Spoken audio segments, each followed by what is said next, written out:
So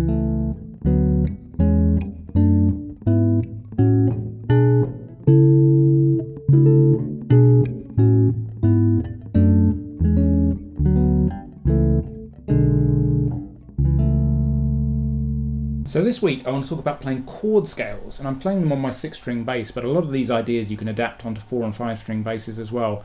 Now, the idea of a chord scale is that you just take whatever chord you have. Just say, for example, keep it really simple. I'm in C major, so I've got a C major triad, C, E and G. Now I'm going to take that chord through the scale of C major by just moving all 3 of those notes up 1 scale step each time.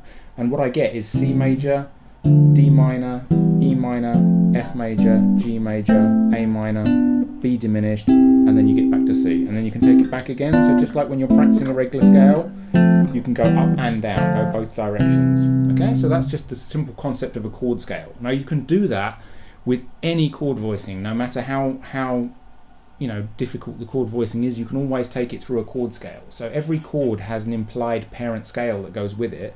And you can just take whatever voicing you have through a chord scale. So here's another voicing for a major chord that you could do, just major triads. So this is F major. So you get F major, G minor, A minor, B flat major, C major, D minor, E diminished, and then you're back to your F major again. And you could do it with 7th chords as well. So you could take that same key, you could do F major 7, G minor 7, A minor 7, B flat major 7, C 7, D minor 7, then you get E minor 7 flat 5 or E half diminished, and then back up to F major 7 again. And another way of thinking about it is you could potentially, you don't have to think about everything in root position, because obviously we're bass players, so we like to think about always having the root as the bass note. But obviously if you think more like the way that a pianist or a guitar player would voice chords, then you don't necessarily have to have the root note at the bottom. So for example, that example I played for you right at the very beginning, I played an A major chord scale, but I played it using this voicing here. So I've actually got a C sharp there as the root note, the low note, and then I've got the A, the root note of the chord, is actually on top. And that creates a different sound.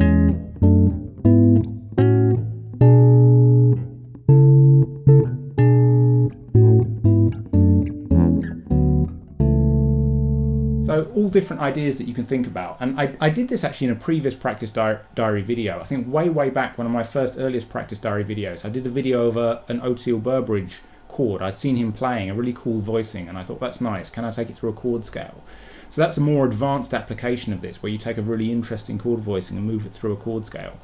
But I think these chord scales are really useful things to practice. Obviously they work great on 6-string basses, but as I say, you can adapt them onto 4 and 5-string basses as well. And even if you don't plan to use chords in your playing, it really helps you to learn the harmony. It helps you to learn where the notes are on your fingerboard. It does make you a better bass player. I know that a lot of bass players will try and tell you that this stuff is not relevant and chords should be for guitar players, but promise you, if you practice this kind of stuff, you will become a better bass player. You'll make better bass lines because you'll be more aware of where the harmony is on your bass, where all these chord shapes fit in on your bass, which helps you to come up with bass lines as well.